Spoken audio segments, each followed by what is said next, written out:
aku Kristen Protestan, Kak. Oke, mau bertanya?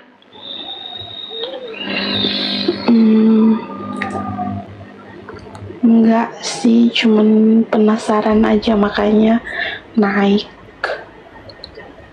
Ya silakan, mau ngapain? Mau bertanya atau mau ditanya? Ditanya aja deh. Oke, kamu percaya yang mana? Bagian Edis atau bagian Pak Bom Bom? Penyalipan itu karya iblis atau karya Tuhan?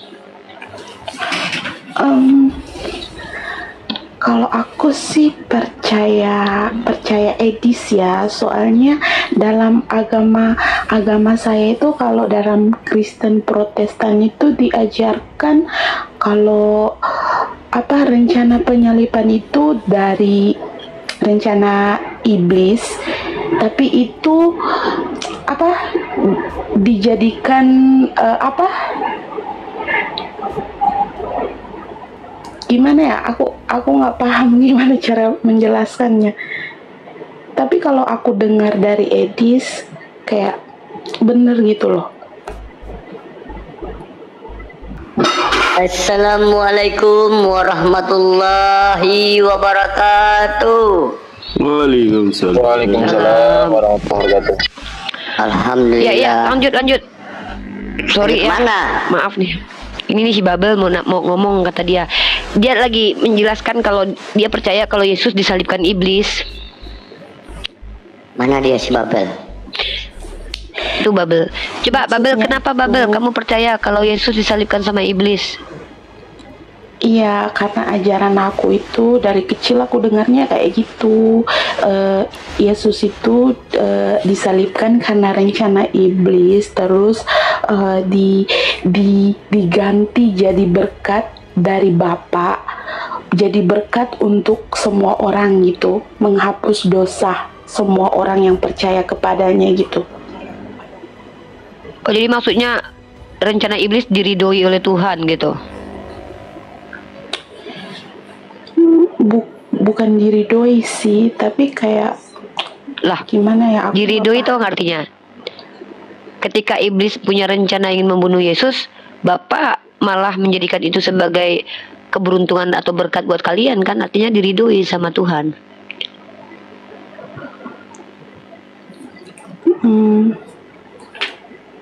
Maksudnya Bapak itu tidak melarang itu terjadi karena Bapak ingin melihat kalau Yesus karena justru itu Bapak malah menjadikan itu berkat, kan? Nah, maksudnya gini loh, ketika Yesus itu disalibkan sama iblis, Bapak merubah itu menjadi berkat untuk orang Kristen, kan? Artinya kan kejahatan iblis itu diridhoi oleh Tuhan.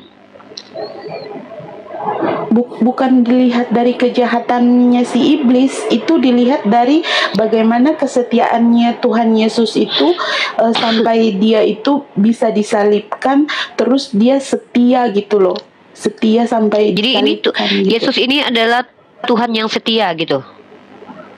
Iya. Tuhan setia kepada patuh, siapa? Yang patuh, yang setia kepada perintah-perintah Bapa di sorga. Oh, jadi Tuhan Anda itu Tuhan yang patuh kepada perintah Tuhan lagi? Kepada perintah Bapa, karena Yesus itu utusan. Iya, itu Bapak itu kan Tuhan dia, kan? Bapak itu Tuhannya Yesus, kan? Yesus juga Tuhan, Bapa juga Tuhan. Iya, jadi Yesus Tuhan, Bapa Tuhan, tapi Yesus adalah Tuhan yang patuh kepada Tuhan. Bapa adalah Tuhan yang memerintah Tuhan. Kalau Yesus adalah Tuhan yang patuh kepada Tuhan, kalau Bapa adalah Tuhan yang mengutus Tuhan, benar nggak?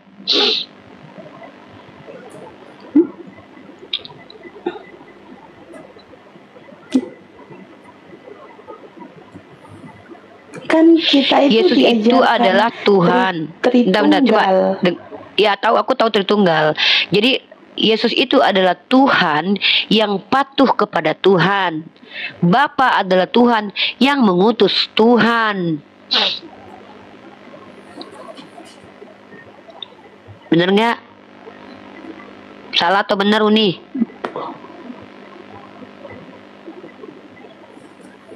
Uni benar atau salah? Uni salah, Uni benar atau betul? Enggak kak, Yesus itu adalah utusan. Salahnya di mana? Salahnya di mana? Dan Bapa dan Yesus Tapi itu kan Yesus adalah tadi katanya satu. patuh. Loh, kalau gitu Yesus patuh sama siapa? Sama dirinya sendiri dia patuh. Patuh sama Bapa di sorga. Bapak itu Yesus bukan? Iya, Bapa itu Yesus itu sendiri. Ya berarti dia Tapi- patuh sama dirinya sendiri. Yesus itu Bapa, tapi Bapa bukan berarti Yesus. Paham gak sih kak? Yesus adalah Bapa, tapi Bapa bukan Yesus. Wah, agak denom baru nih. Yesus adalah Bapa, tapi Bapa bukan Yesus. Waduh, agak sulit memang memahami ini ya. Jadi Yesus itu adalah Tuhan yang patuh kepada Bapa, tapi Bapa adalah Tuhan yang mengutus Tuhan. Dan ternyata Yesus adalah Bapa, tapi Bapa bukanlah Yesus. Waduh, klaim sepihak dong Yesus ya. Gitu. Aduh, gimana ini? Yesus adalah Bapa, tapi Bapa bukanlah Yesus. Yesus adalah Bapa. Tunggu, aku mikir dulu ya. Bentar. Yesus adalah Bapa, tapi Bapa bukanlah Yesus. Tunggu bentar ya. Yesus bukan Bapa, tapi Bapa adalah Yesus. Kami kan diajarkan orang Kristen itu kan diajarkan Tritunggal, kan? Ada tiga Bapa. Tritunggal itu kan tiga pribadi beda satu hakikat. Bukan tiga Bapa. Iya. Bukan tiga Bapa. Kalau kamu Enggak, bilang Yesus aku adalah bilang- Bapa, kamu itu Wanes. Kamu tuh semi-semi Wanes, Dek. Kamu tahu nggak Wanes itu mengatakan Yesus adalah Bapa? Wanes. Tapi kamu kolaborasi antara Wanes dengan Tritunggal. Jadilah agama baru. Itu Yesus adalah Bapa, tapi Bapa bukan Yesus. Dan ini orang Tritunggal kawin sama Wanes jadi gini nih. Kayaknya papa kamu Tritunggal, mama Wanes gitu ya. Lahir kamu gitu. Yesus adalah Bapa, tapi Bapa bukan Yesus. Ini Tritunggal kawin silang sama Wanes. Astagfirullahaladzim. Aduh, sakit perut Abi teh ya. Dan Abi teh makin longor ya jumpa sama teman-teman teh.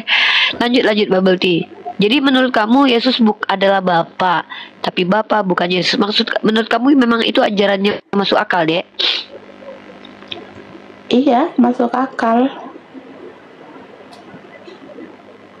Dan menurut kamu Karena- memang Yesus adalah Tuhan yang diutus. Yang membuat aku kuat dengan agama aku itu karena Tuhan Yesus itu bangkit naik ke surga. Dia nggak meninggal kayak orang-orang biasa kayak kita manusia. Tuhan Yesus emang manusia. Apa hebatnya? Tapi dia, Tuhan kamu Tuhan kan, Dek? iya Tuhan. Apa hebat? Mana lebih hebat? Tuhan yang pernah mati atau manusia yang nggak pernah mati? Mana lebih hebat? Tuhan Yesus kan mati tapi dia dibangkitkan. Iya, makanya aku tanya, mana yang lebih hebat? Tuhan yang pernah mati atau manusia yang nggak pernah mati tapi masuk surga? Mana yang lebih hebat?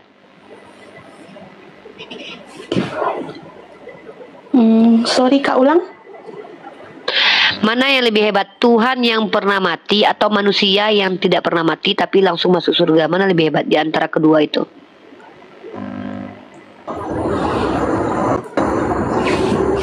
Tapi kan Tuhan Yesus nggak mati.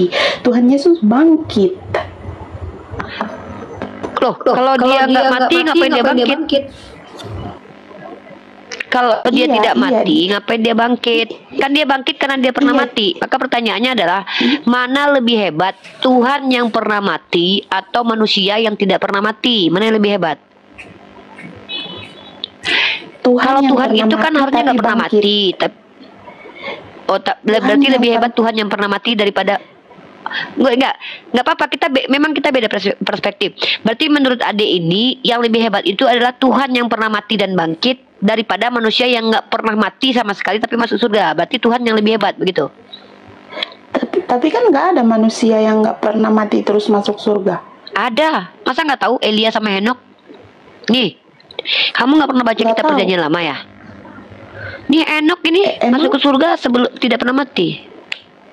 Terus dia di mana Masa adik nggak sekarang tahu? di dunia? Di surga. Di surga Terus Papa. dia cara dia ke surganya gimana dia? Diangkat Papa dia. Nggak kenal dulu sama Yesus. Yesus belum ada waktu itu. Nih ya, kamu lihat dalam kitab Perjanjian Lama, kitab Kejadian pasal 5 nomor 24. Coba kamu buka Kejadian pasal ke-5 nomor 24. Kalau menurut aku, kalau otak yang menurut aku normal, yang lebih hebat itu adalah Tuhan yang nggak pernah mati. Yang lebih hebat itu adalah dibandingkan Tuhan yang pernah mati, maka lebih hebat manusia yang nggak pernah mati. Kenapa? Dia manusia aja nggak pernah mati loh. Ini Tuhan aja mati, berarti lebih hebat manusia yang tidak pernah mati. Nah, masalahnya kalau dibandingkan Tuhan kamu sama Tuhan aku nggak pernah mati, apalagi bangkit. Ya, jangankan bangkit, mati aja nggak pernah. Tapi kalau Tuhan kamu kan pernah mati dan bangkit. Dan lagi pula hebatnya apa coba? Banyak manusia yang mati dan bangkit kok. Nah, dan lebih hebat itu adalah manusia yang tidak pernah mati, yaitu Henok. Kitab Kejadian pasal 5 nomor 24. Dan Henok hidup bergaul dengan Allah, lalu ia tidak ada lagi sebab ia telah diangkat oleh Allah. Itu juga dengan Elia, 2 Raja-Raja pasal 2 nomor 11. Sedang mereka berjalan terus sambil berkata-kata, tiba-tiba datanglah kereta berapi dengan kuda-kuda berapi memisahkan keduanya. Lalu naiklah Elia ke surga dalam angin badai. Elia nggak pernah mati. Tuhan kamu harus mati dulu masuk surga. Apa hebatnya gitu? Kalau aku mau memilih untuk menuhankan orang yang ini, lebih baik menuhankan Henok sama Elia sih, karena nggak pernah mati. Tapi kan Tuhan Yesus itu mati karena menggenapi ini kitab-kitab Taurat. Menggenapi kitab yang mana? Kitab Taurat yang itu. Ya, yang mana? Di mana Tuhan pernah berkata bahwa Mesias akan mati, digantung di kayu salib dalam kitab Perjanjian Taurat? Mana? Ada nggak? Kalau ada ya kasihlah datanya, nggak apa-apa. Kita siap belajar kok. Itu cuma kata sih, pendeta tapi aja deh. Aku lupa. Nggak ada. Aku sering Kamu sering cari dengar kayak gitu. Aku sering itu perkataan dengar. Yesus di Lukas 24 nomor 46, Mesias harus mati dan bangkit dari ketiga. Itu tidak ada tertulis di mana-mana. Yesus salah kutip. Lukas 24 ayat 46, Mesias harus mati dan bangkit dari ketiga. Itu kutipan Perjanjian Lama yang tidak pernah ada di dalam kitab Perjanjian Lama, adikku. Ada 3 kemungkinan. Yang pertama, Yesus berbohong. Kemungkinan kedua, ayatnya ada tetapi dimakan kambing. Kemungkinan ketiga, ada orang yang berdusta menggunakan nama Yesus. Itu probabilitasnya terjadi bisa ketiga-tiganya. Tapi ya masa iya Yesus berbohong? Ingat teman-teman ya, logikanya aku udah catat loh. Teman-teman, aku ada metode ilmu baru ya. Metode ilmu baru aku ini aku nanti tuliskan di Mesia.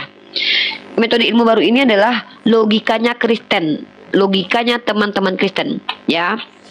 Logika teman-teman Kristen itu ada beberapa nih. Satu, logikanya Kristen itu adalah logika Kristen ya. Ini judulnya logika Kristen. Tuhan yang hebat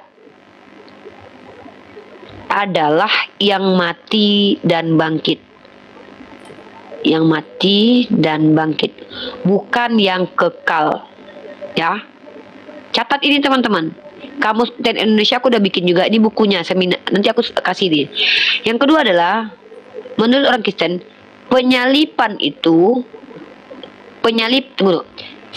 salib itu karya iblis. Naik Irma, karya iblis yang diridhoi Bapa. Yang diridhoi Bapa. Ya. Yang ketiga, logikanya Kristen. Kitab suci. Aduh, Elpran berisik lah. Turunlah Elpran. Kitab suci itu karangan manusia. Ini ya, ini logikanya teman Kristen, karangan manusia. 4. Ya. Manusia itu adalah Tuhan. Itu pun sebaliknya. Ini logika sederhana ya. Nah, ini logika teman kita.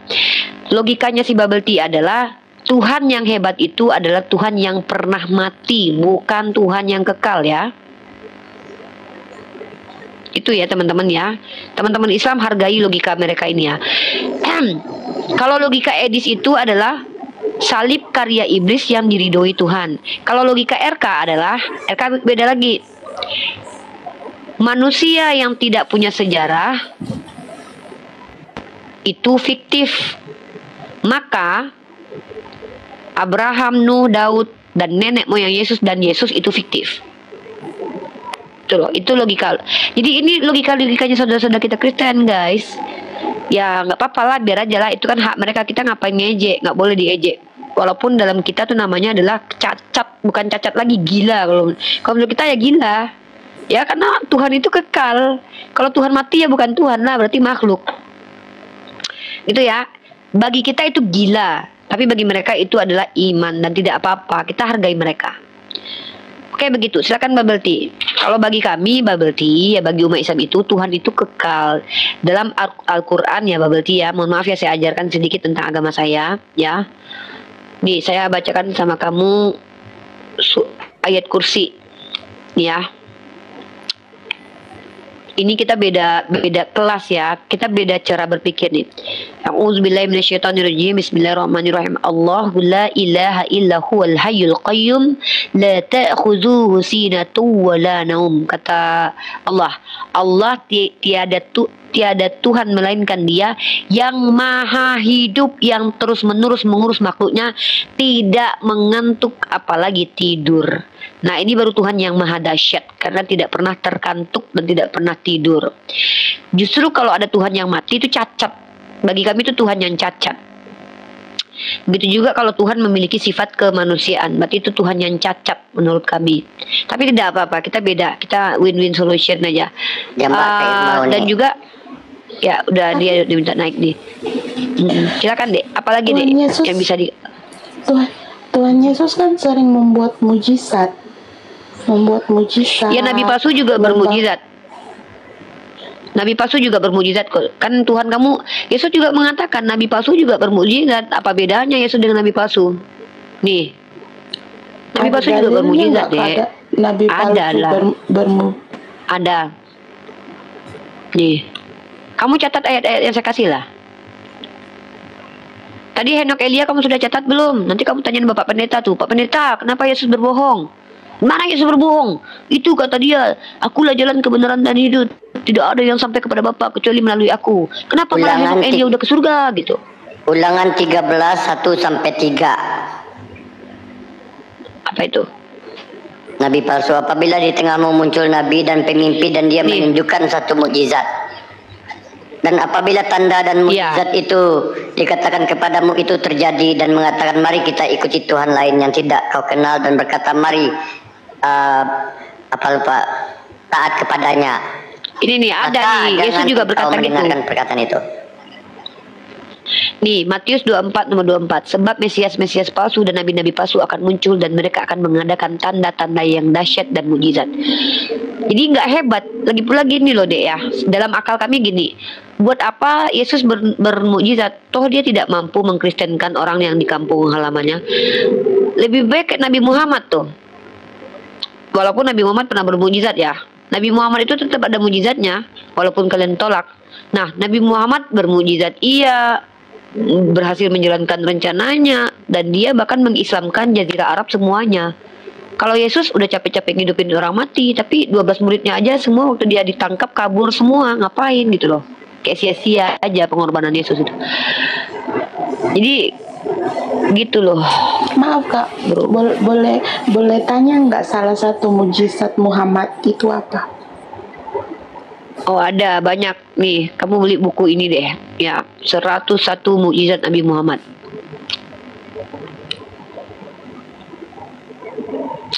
Mukjizat Nabi Muhammad nih. Nabi Muhammad pernah memasukkan mata sahabat yang sedang sakit nih. Ya. Nih bukunya nih. Nih.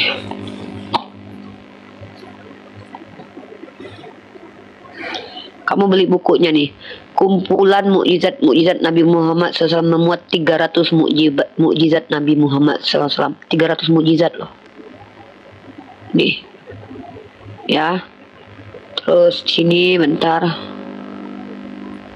Kalau kamu mau bukunya, mau dibelikan kamu, silakan kirim alamatnya. Aku tunjukin dulu. Enggak, ya. nanti aku cari di Google aja, kan ada kan. Ya. Oh ada banyak. Dia kasih kamu aja deh bentar.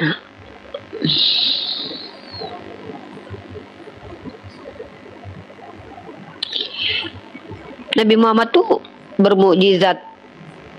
Kalau dia dikatakan bermukjizat itu make sense. Kenapa? Karena faktanya orang yang mengikuti dia tuh solid sama dia, patuh. Kalau Yesus agak lain, katanya dia bermukjizat, tapi kenapa murid-muridnya aja berkhianat? Masa kamu udah temenan sama orang lama, kamu lihat orang itu menghidupkan orang mati, jalan di atas air. Masa pas orang itu ditangkap polisi kamu kabur? Berarti ada tanda-tanda nih ketidakpercayaan terhadap itu. Kamu tahu nggak waktu Yesus ditangkap Hansip Romawi, muridnya kabur semua. Padahal dia udah lihat, konon katanya udah lihat Yesus bermukjizat gitu loh.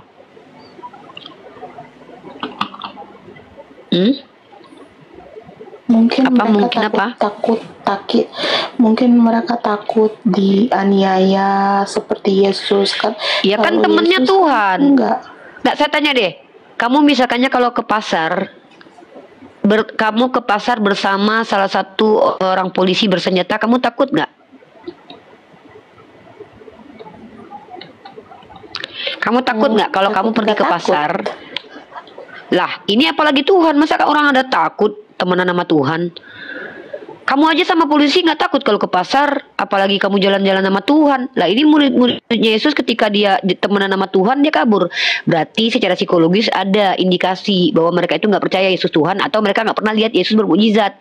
Karena Yesus memang bilang dia tidak akan bermukjizat kepada angkatan yang jahat nih. Angkatan yang jahat ini tidak akan melihat satu tanda pun kecuali tanda Yunus. Tiba-tiba ada yang cerita dia bisa menghidupkan orang mati, dia bisa begini, bisa begitu. Makanya kalau klaim bohong itu akan ketahuan. Nih, angkatan yang jahat ini Yesus yang bilang loh, bukan aku. Kamu bahas dulu ayat ini ya. Nih kamu bahas dulu deh, kamu catat ayat ini deh. Nih ya, Matius 12 nomor 38. Ya, nih 39. Tetapi jawabnya kepada mereka, angkatan yang jahat dan tidak setia ini menuntut satu tanda, satu mujizat. Tapi kepada mereka tidak akan diberikan tanda selain tanda Nabi Yunus. Lah, kalau tiba-tiba Yesus bermukjizat, orang banyak lihat, berarti bohong Yesus. Banyak kali bohongnya Yesus nih, ketahuan nih, keciduk nih. Katanya nggak ada orang jahat itu akan lihat mukjizatnya dia. Tiba-tiba ada yang bilang dia menghidupkan orang mati, dia membela ini, berjalan di atas air. Ya berarti kan dia berbohong dong. Masa iya Yesus berbohong? Tapi kan nggak ada muksin. saksi-saksinya Kak. Ada saksi-saksinya kan. Siapa? Kak? Kalau lihat itu yang ditulis yang di dalam Alkitab kan semuanya itu saksi-saksi. Ya, siapa? Yang melihat. Ya siapa dek? Kalau cuman bilang gitu mah aku juga bisa bilang. Kemarin aku tidur sama Yesus. Siapa yang lihat? Ada orang lihat. Siapa ada? Siapa ada pokoknya. Dek, kalau kita bicara itu harus ada klaim, ada bukti. Contoh, Maimunah melihat Yesus waktu itu lagi menghidupkan Lazarus. Siapa yang lihat Maimunah? Mana tulisannya? Ini Maimunah lagi lihat. Siapa yang melihat Maimunah melihat Yesus? Murid-murid Tuhan Yesus kan semuanya bersaksi melihat mujizat-mujizat Tuhan Yesus seperti Petrus, Paulus. Ya di mana, Dek? Di mana? Si Paulus mana pernah bertemu Yesus ketika dia hidup? Ada aja nih adik aku ini nih, adikku yang cantik ini belum tahu Bible nih. Paulus itu nggak pernah ketemu Yesus ketika Yesus hidup. Dia cuma ngaku-ngaku ketemu sosok yang ngaku-ngaku Yesus. Itu pun bukan bentuk manusia. Yesus itu datang sebagai manusia, naik ke surga seperti manusia, dan turun pun seperti manusia. Nggak ada Yesus mengatakan bahwa nanti dia turun lagi dalam bentuk roh. Nggak ada. Itu memfitnah Yesus namanya. Ketika Anda bilang bahwa ada murid yang melihat Yesus membangkitkan orang mati, ya siapa muridnya yang melihat? Nah, ketika kamu bilang misalnya nama muridnya adalah Cahyono, siapa yang melihat Cahyono melihat Yesus? Harus tahu itu. Kalau nggak kok sok tahu kali gitu loh. Kan bisa ngeklaim. Begitu loh, Bro, Dek. Karena kami ini bukan orang bodoh, Dek. Maaf ya. Kalau kamu ketemu sama Oten, mungkin Oten lain kamu mungkin mereka oh iya. Kalau kami enggak, kami kritisi kitab suci itu, kita kritisi bareng-bareng. Al-Qur'an kami aja kami kritisi kok. Apalagi kitab orang. Gitu loh. Karena kami nggak gampang percaya aja. Masa ada yang bilang ada yang melihat Yesus membangkitkan orang mati, siapa namanya? Ada pokoknya. Ya, namanya siapa? Sebutkan. Maimunah. Oke, berarti Maimunah melihat Yesus membangkitkan orang mati. Betul. Siapakah yang melihat Maimunah melihat Yesus membangkitkan orang mati? Oh, nggak ada yang lihat. Tahu dari mana itu penulis? Si Maimunah cerita. Kapan? Nggak tahu. Berarti bisa bohong. Kita nggak boleh, kami umat Islam itu nggak boleh percaya begitu aja, karena kami ini bukan orang bodoh. Kami kalau kayak gitu bodoh kami nanti. Dongeng kami. Ada cerita Malin Kundang. Siapa yang bilang? Ada lah pokoknya. Malin Kundang itu juga ada yang lihat waktu dia dikutuk. Pada waktu itu menurut dongeng Malin Kundang sudah banyak orang yang melihat dia dikutuk. Ribuan yang melihat orang dia dikutuk. Masalahnya siapa? Nggak tahu. Dari mana? Nggak tahu. Apa bedanya sama cerita Malin Kundang? Kalau Islam itu jelas. Siapakah yang mengatakan Nabi Muhammad pernah begini begitu? Namanya Ummu Qais. Ummu Qais tahu dari siapa? Ubaidillah bin Abdullah. Ubaidillah bin Abdullah tahu dari mana? Dari Az-Zuhri. Az-Zuhri tahu dari mana? Dari Sufyan. Sufyan tahu dari mana? Ali bin Abdullah. Terbalik ya. Ali bin Abdullah tahu dari mana? Dari Sufyan. Sufyan tahu dari mana? Az-Zuhri. Az-Zuhri tahu dari mana? Ubaidillah bin Abdullah. Ubaidillah bin Abdullah tahu dari mana? Ummu Qais. Apa kata Ummu Qais? Aku mengunjungi Nabi Shallallahu Alaihi Wasallam bersama anakku yang baru saja saya obati kerongkongannya dengan tanganku. Maka beliau bersabda, dengan maksud apa kamu mengobati penyakit tenggorokan anakmu? Jadi begitu. Jadi Nabi Muhammad ketika melakukan sesuatu ada yang menyaksikan dan bersaksi. Lah, katanya kitab kalian kitab kesaksian, tapi pas ditanya siapakah orang yang melihat Yesus menghidupkan Lazarus? Kenapa kalian nggak bisa sebutkan satu nama? Sebutkan aja Marta. Siapa itu Marta? Saudarinya Magdalena. Nah, pertanyaan lanjutan. Siapa yang melihat Marta melihat di Yesus menghidupkan orang mati? Oh, nggak tahu. Oh, berarti bisa hoax itu.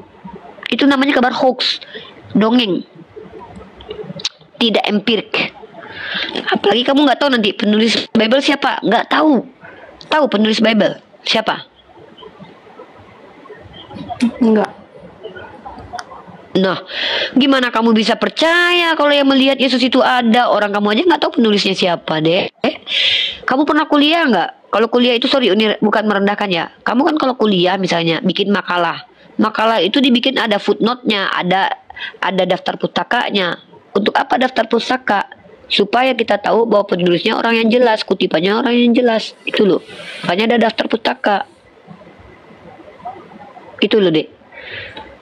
Itu. Jadi kalau cuma ngomong semua agama tuh keklaim. Masalahnya bisa tidak dibuktikan secara empirik, secara ilmiah klaim kita itu. Karena memang tidak semua dimensi agama itu bisa dibuktikan secara empirik. Makanya saya bilang Nabi Isa itu bukan tokoh historis, dia tokoh teologi. Karena kami tahu tentang dia dari Nabi kami yang tidak mendapatkan ilmu akademik dan dia tidak menganalisa secara akademik, dia dapat wahyu, bukan karangan manusia. Nah, kalian berani-beraninya cerita Tuhan kami bermukjizat. Siapa yang lihat Tuhan kalian jalan di atas air? Muridnya yang mana? Semuanya. Oh ya? Di mana tertulis? Ini ayatnya bahwa Yohanes melihat dia berjalan di atas air. Oke. Siapa yang menuliskan bahwa Yohanes melihat dia berjalan di atas air? Yohanes sendiri. Oh ya? Apa buktinya? Ada buktinya? Oh, tidak ada. Ya sudah. Kalau gitu klaim. Lah, memang kitab ini yang nulis siapa? Di zaman mana?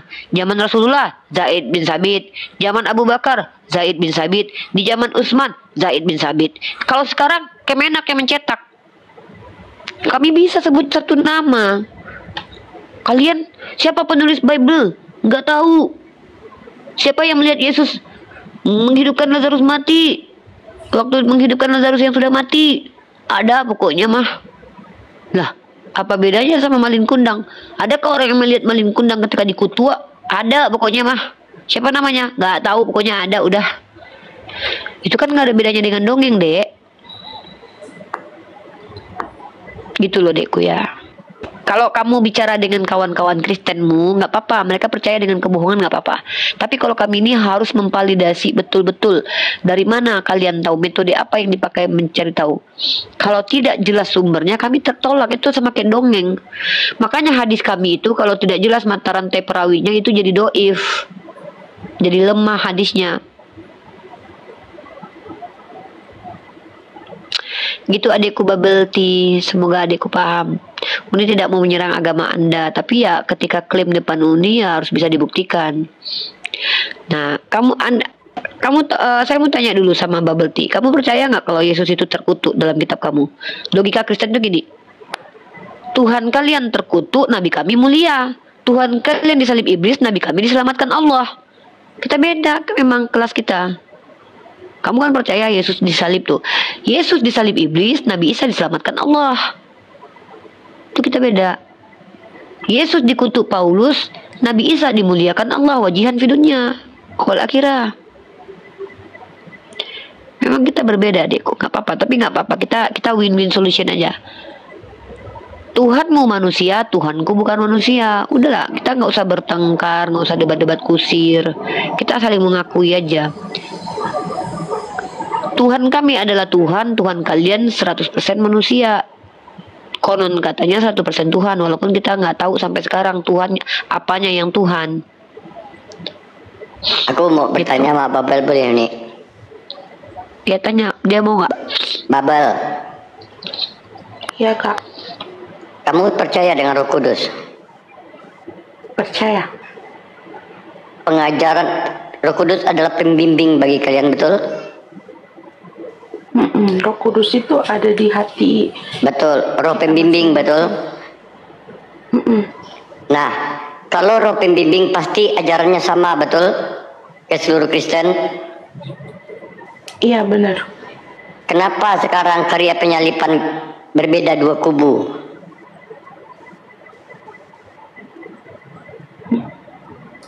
Kalau itu ya tergantung oknum ya. Oh, nggak ada roh kudusnya di kubu yang satu lagi ada kubunya, ada roh kudusnya gitu. Mika, Nandar, Irma, aku tidur dulu ya, gantiannya Mika ya. Mentua. Gimana menurutmu Babel, sama-sama meyakini Yesus sebagai Tuhan, sama-sama mengakui ada roh kudus pembimbing di dalamnya. Kenapa berbeda roh kudus masing-masing? Banyak pendukung Edis, banyak pendukung Pak Bom Bom. Kenapa roh kudus ini nggak kompak?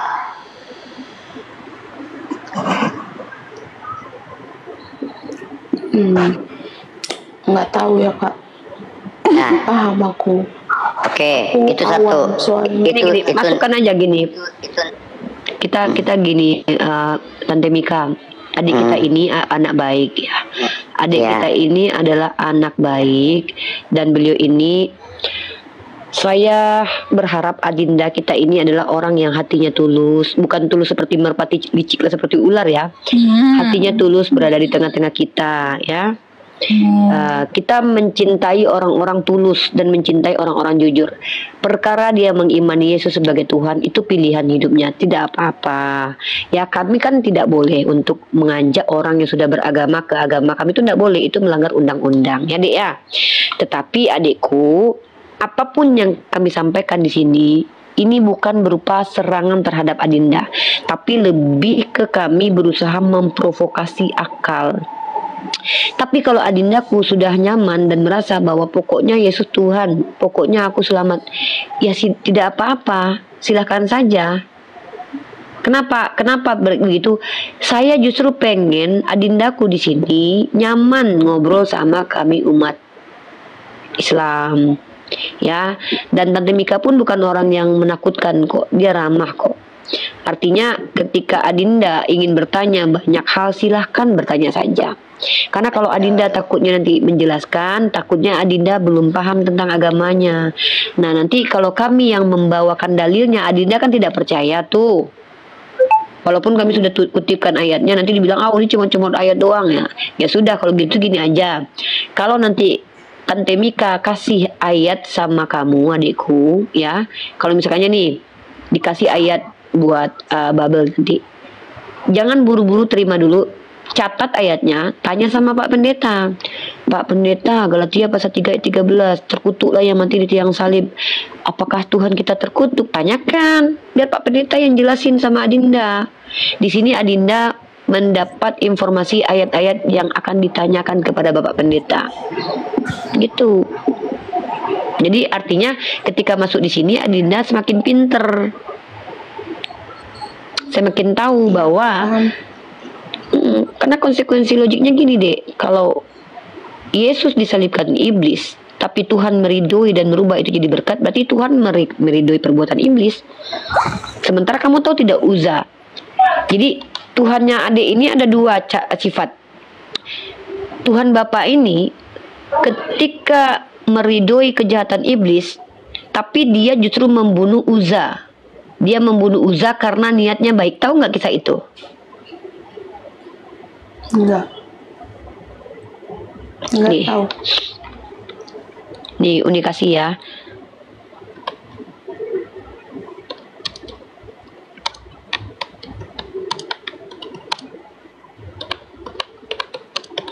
Catat ayat ini dek. Nih ya, nih ditunjukkan nih.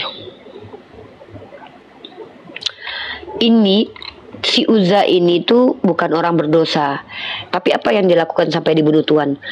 Waktu dia berjalan di tabut perjanjian Tuhan, tabut perjanjian Tuhan itu lembu yang membawa tabut perjanjian Tuhan itu tergelincir.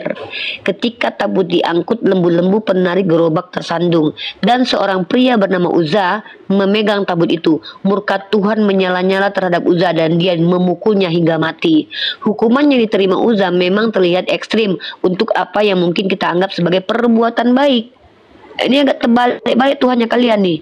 Ketika Uza berniat baik untuk menyelamatkan tabut Tuhan, Tuhan bunuh dia di tempat.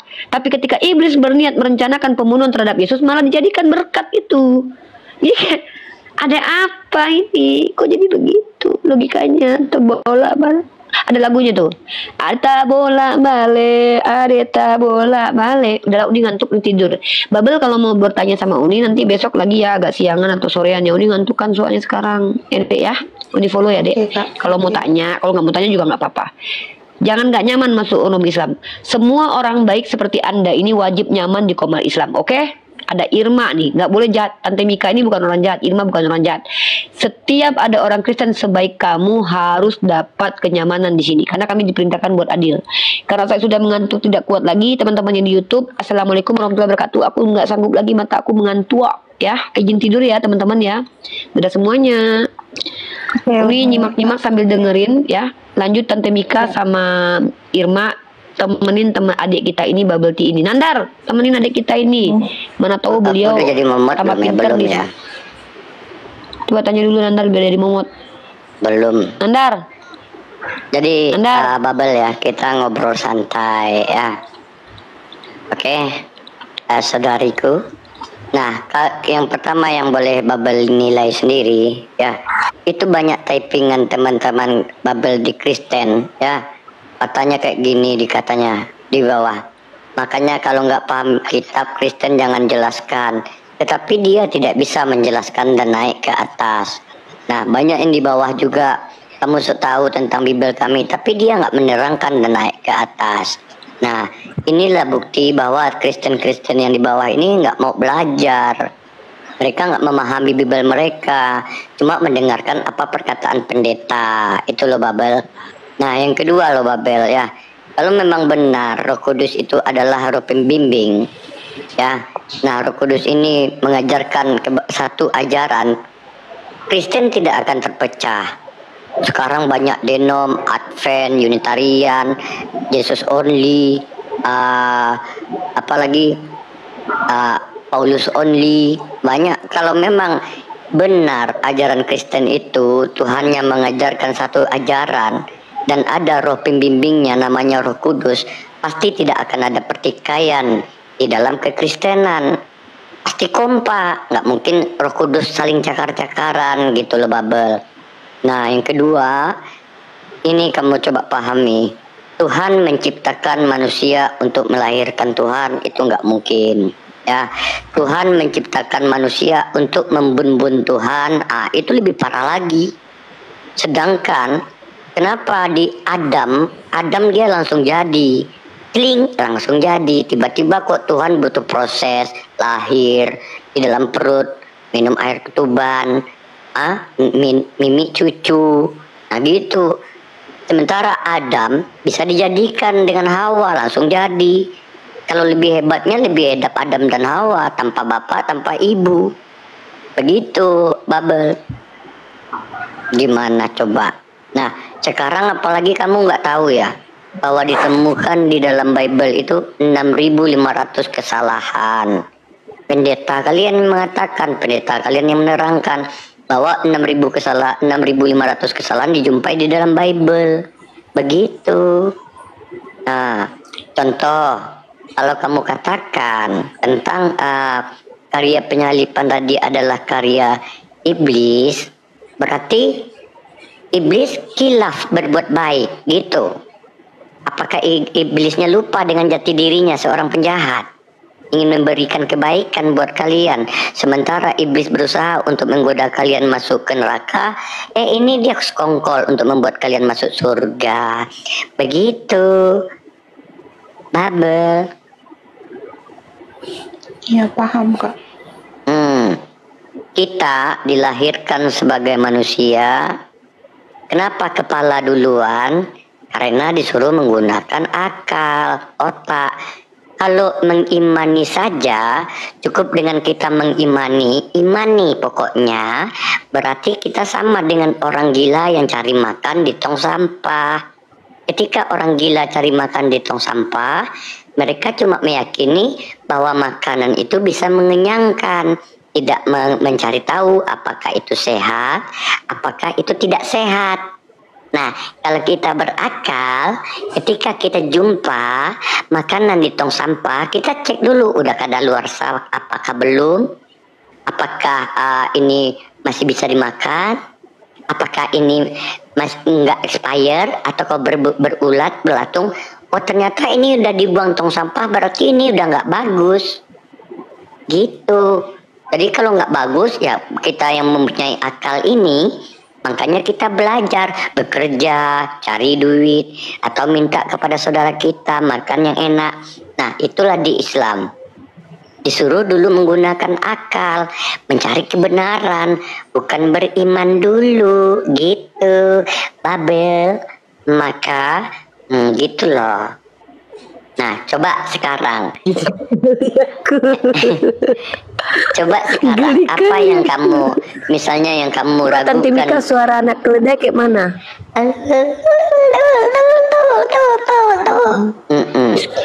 Coba aku suara tanya mama keledai.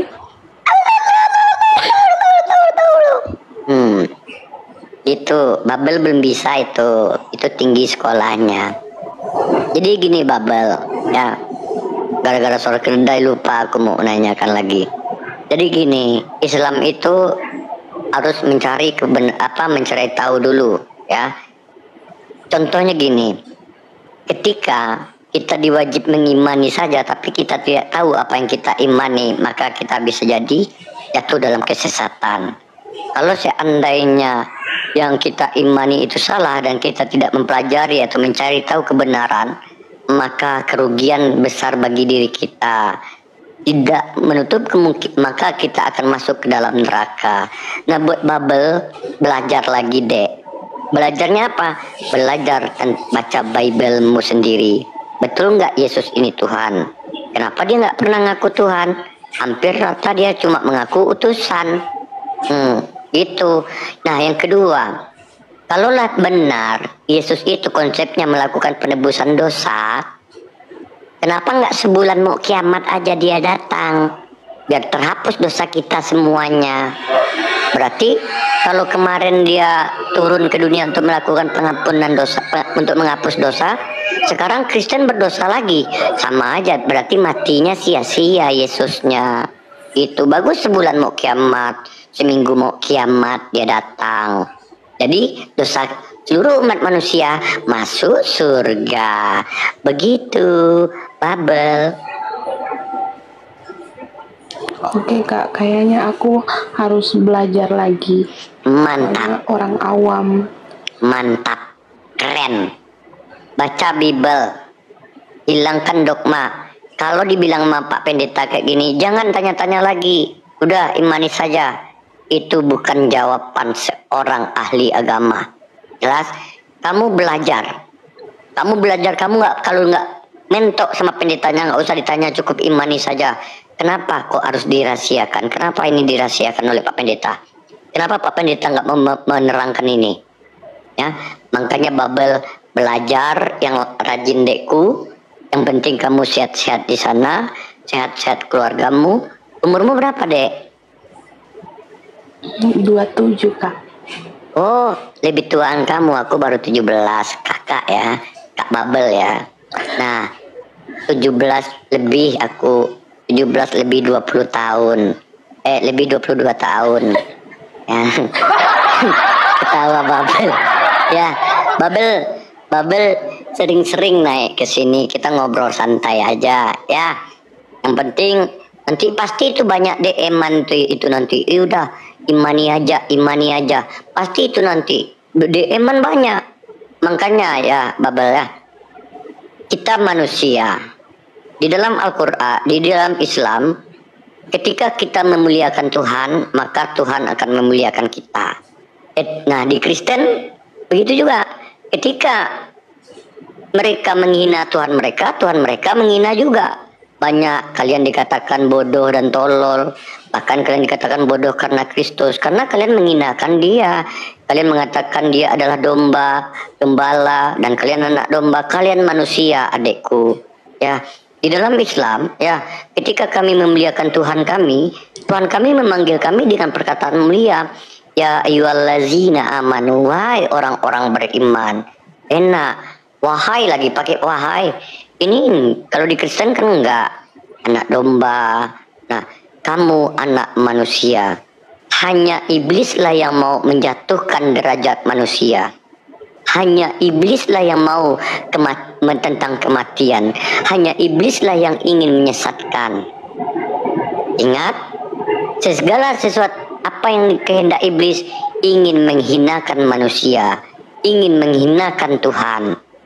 Iblis yang menginginkan kematian juga iblis.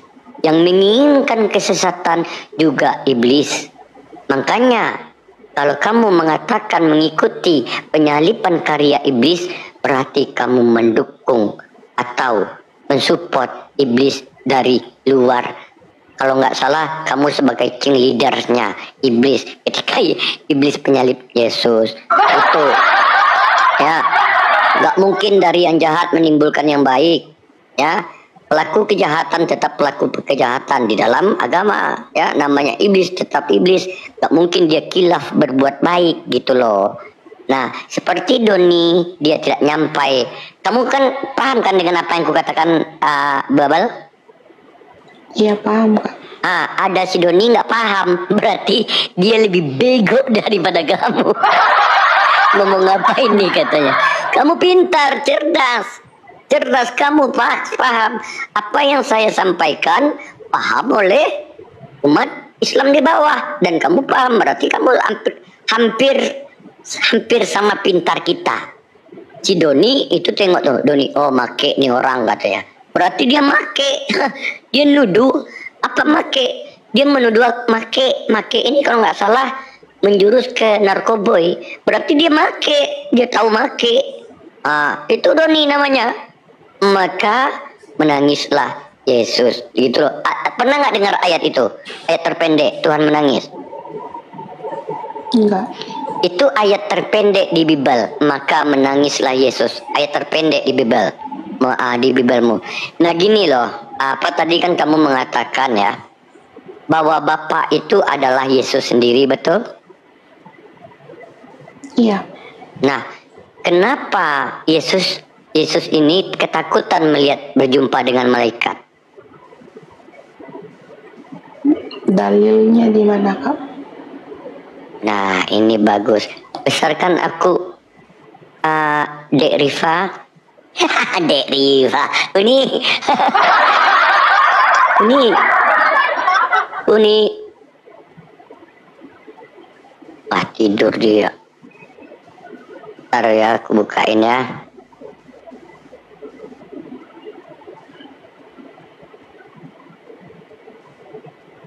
Ntar ya, sabar ya adek ya. Nih aku carikan dulu.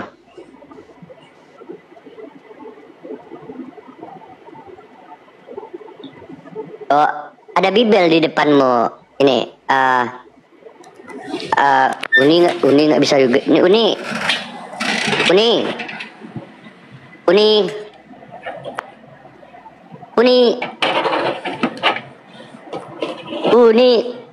Ah, tidur. Nggak ada momot dia lagi di bawah ya.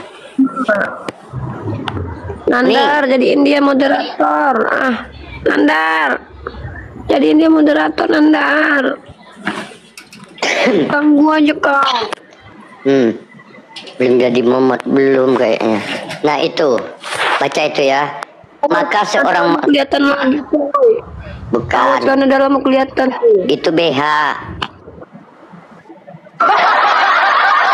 Maka seorang malaikat dari langit menampakkan diri kepadanya untuk memberi kekuatan kepadanya. Ia sangat ketakutan dan makin bersungguh-sungguh berdoa.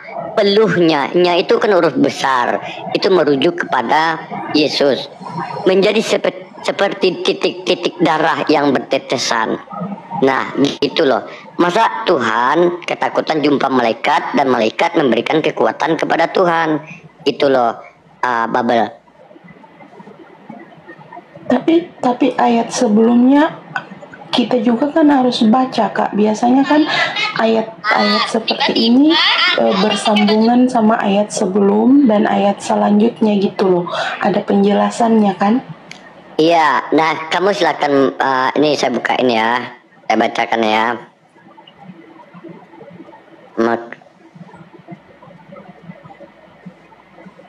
Coba ayat berapa, Kak? Aku punya Alkitab. Oke, kita belajar ya pelan-pelan ya, Dek.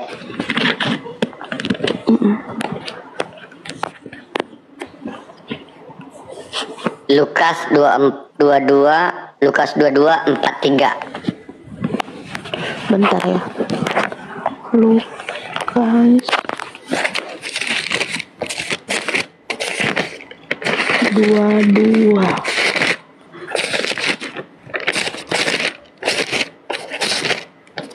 ayat 43. Iya. Oke.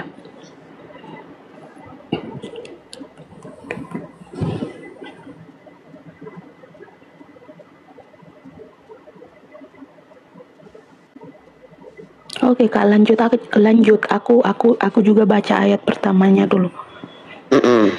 Jadi gitu ya, silakan baca aja dulu ya. Itu gimana pun kamu baca satu robot code pun nggak akan merubah artinya, karena memang di sana Yesus ketakutan jumpa malaikat. Katanya kok di dalam dirinya ada Bapa dan dia adalah Bapa sendiri. Nah, dia adalah Tuhan ya. Jadi kamu baca pun dari atas sampai akhir tidak akan merubah. Intinya memang dia ketakutan di sana. Jadi keterangan mengenai 10 tahap penderitaan Kristus untuk mengerjakan penebusan terhadap penyalipan. Nah gitu loh. Peluhnya menjadi seperti titik-titik darah. Oke, Kak, aku udah catat ayatnya. Nanti aku bakal renungin ya. Banyak di dalam Bible itu. Ini pertama lagi ya. Ini perkataan dia. Kalau menurut aku perkataan Yesus sendiri ya, yang enggak logis ya menurutku ya. Pertama gini ya, coba kamu baca ini di dalam di Yohanes di atas ya, di dalam nih gimana, ntar aku buka dulu ya. Di dalam kasih, bentar. Itu di 1 Yohanes 4 nomor 18 ya, dikatakan di situ seperti ini. Di dalam kasih tidak ada ketakutan. Kasih sempurna melenyapkan ketakutan. Sebab ketakutan mengandung hukuman. Dan barang siapa takut, ia tidak sempurna di dalam kasih. Ingat, barang siapa takut, ia tidak sempurna di dalam kasih. Itu perkataan di Yohanes ya, 1 Yohanes 4 nomor 18. Tetapi tiba-tiba di Markus 14 nomor 33, dan ia membawa Petrus, Yakobus dan Yohanes sertanya. Ia sangat takut dan gentar. Tiba-tiba takut Yesus. Nah, yang tadi Yesus juga takut. Sementara pengajaran Yohanes apa? Di dalam kasih tidak ada ketakutan. Barang siapa yang takut, ia tidak sempurna di dalam kasih. Nah, ketika Yesus berjumpa dengan malaikat, dia takut. Dan ini pun dia mengajak Petrus, Yakobus, Yohanes sertanya. Ia sangat ketakutan.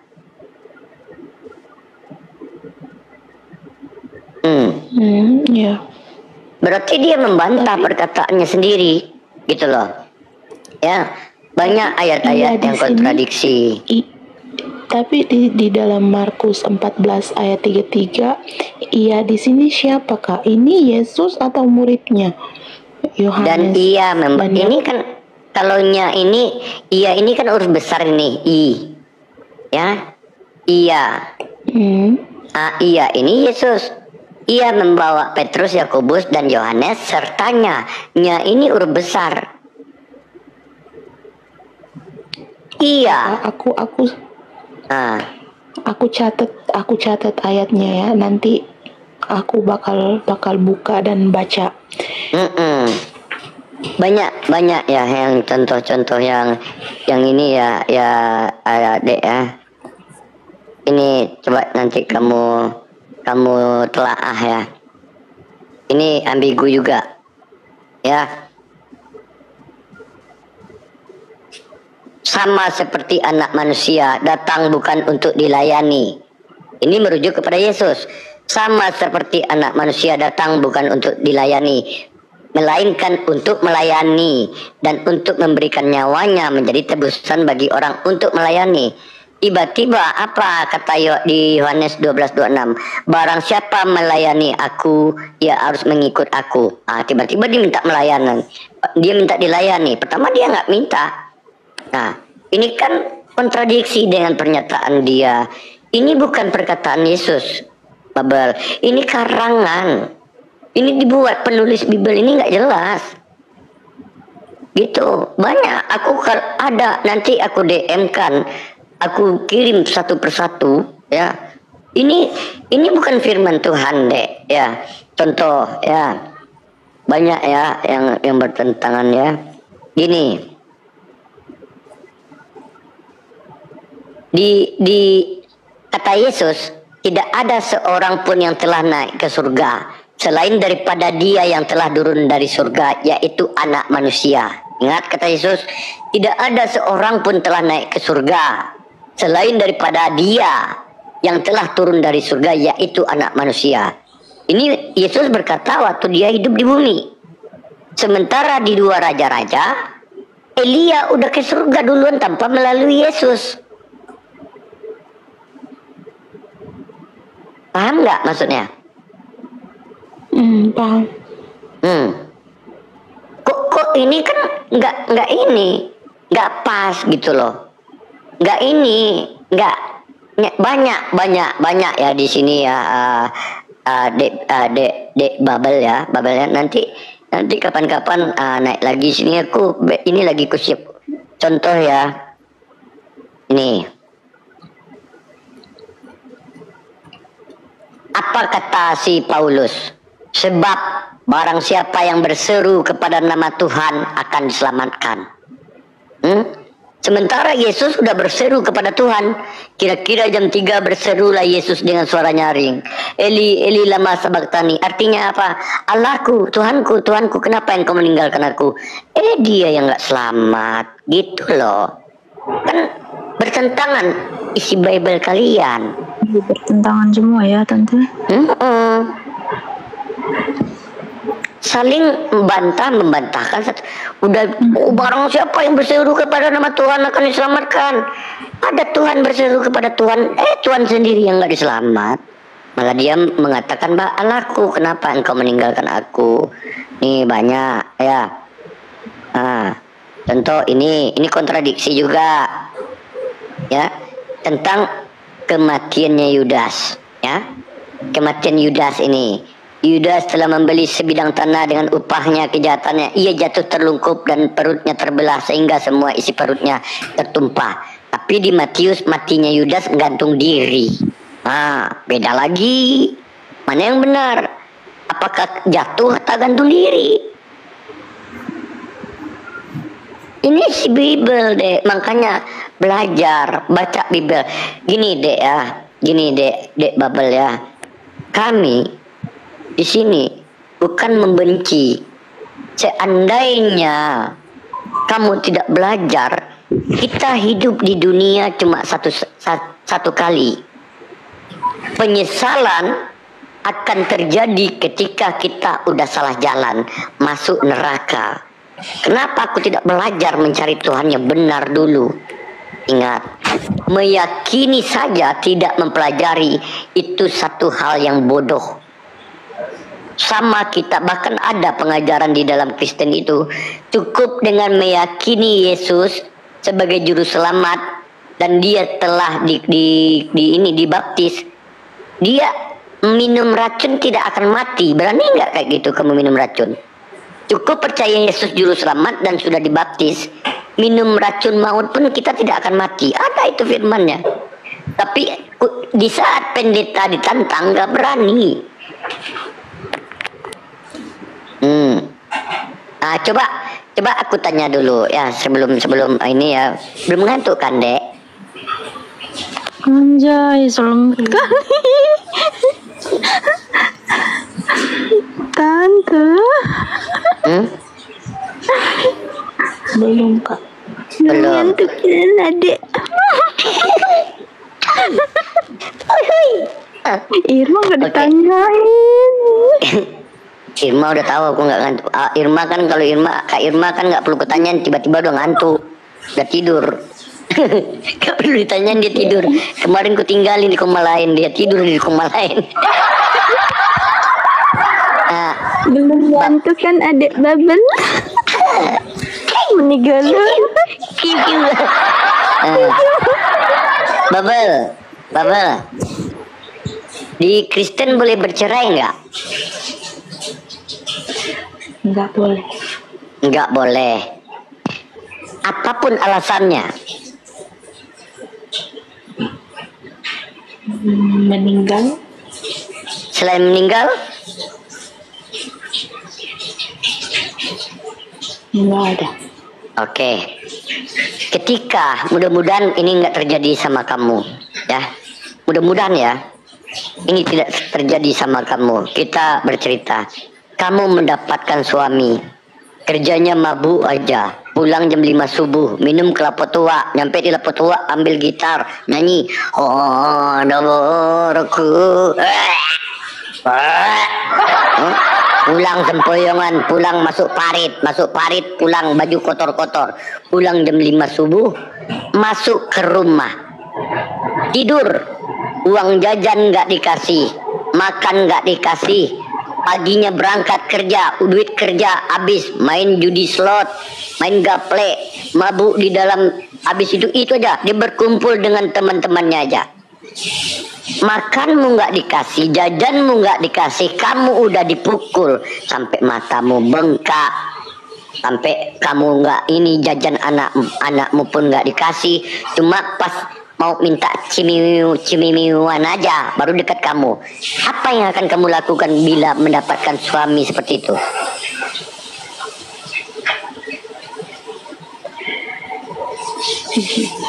Gimana ya? Ayo. Ya disuruh berubah. Ya dia kan nggak mau berubah, nggak mau, dia udah capek makin kamu ajarin, dia dipukulnya kamu. Hah? Ditinjunya mata kiri yang bengkak sebelah kanan. Ha, ayo.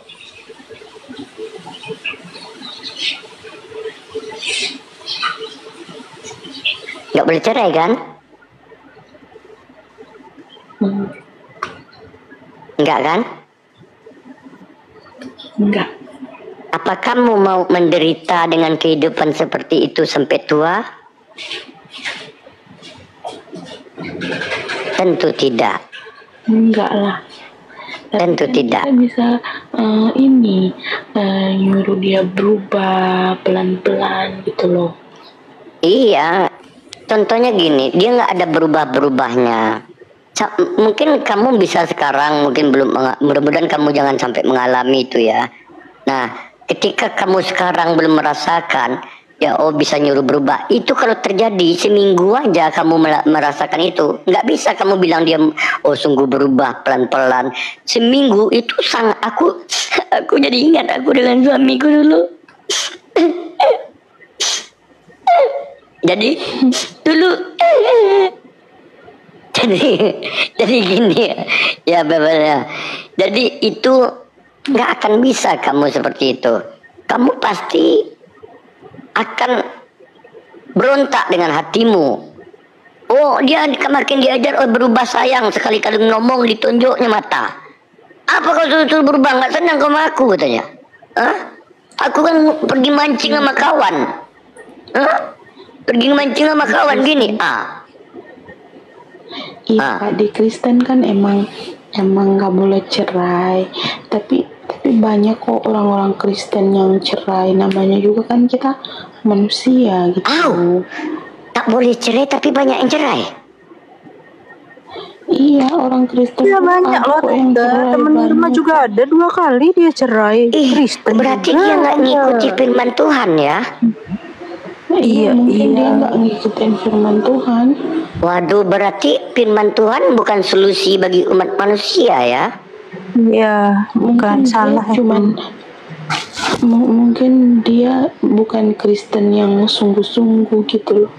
Ya siapa sih yang sanggup Dek Babel? Siapa yang sanggup menjalankan firman Tuhan yang seperti itu? Kalau dia berjumpa suami nggak ada kebahagiaan, nggak boleh cerai, harus bertahan sampai tua, mata bonyok, kaki bengkak, perut bunting tiap tahun, makan nggak ada, atap bocor, token listrik bunyi tit tit tit tit, koperasi datang tiap hari 3 orang 5 orang bilang kayak gini, bayar dulu 3 hari udah nunggak, suami nggak kerja. Siapa yang sanggup bertahan hidup seperti itu? Di Islam diberikan solusi, boleh bercerai, mencari kehidupan yang lebih layak lagi. Solusi di Islam. Mereka nggak ada kebahagiaan dia dengan suami yang sekarang. Suaminya sibuk main gaplek, mancing ke parit. Dia mancing ikan yang dapat belut. Pulang sore pula pergi malam, pulang sore pergi malam. Makan nggak dikasih. Di Islam boleh perempuannya meminta pisah dan mencari pasangan yang lain. Ini solusi. Islam itu mempermudah, bukan mempersulit. Bahkan ajaran-ajaran tentang perkawinan, tata cara menyetubuhi istri atau berhubungan dengan suami istri, ada tata caranya.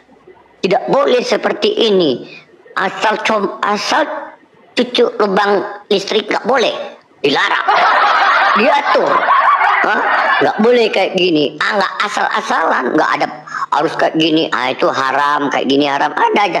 Jangankan memuliakan perempuan, untuk berhubungan badan aja dimuliakan perempuan. Untuk berhubungan badan loh. Buat anak dimuliakan, nggak boleh kayak gini, nggak boleh ini, nggak boleh kayak gini, nggak boleh kayak hewan, nggak boleh. Apa hewan? Seperti apa hewan? Sekarang lubang dicocok, nggak boleh, diatur di Islam. Nah, apabila kedapatan suami seperti itu melakukan kekejian seperti itu, pisah bisa. Tetapi di Kristen, apabila mendapatkan pasangan suami yang seperti ini, tidak bisa bercerai.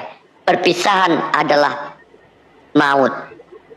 Bercerai yang berpisahan dengan maut.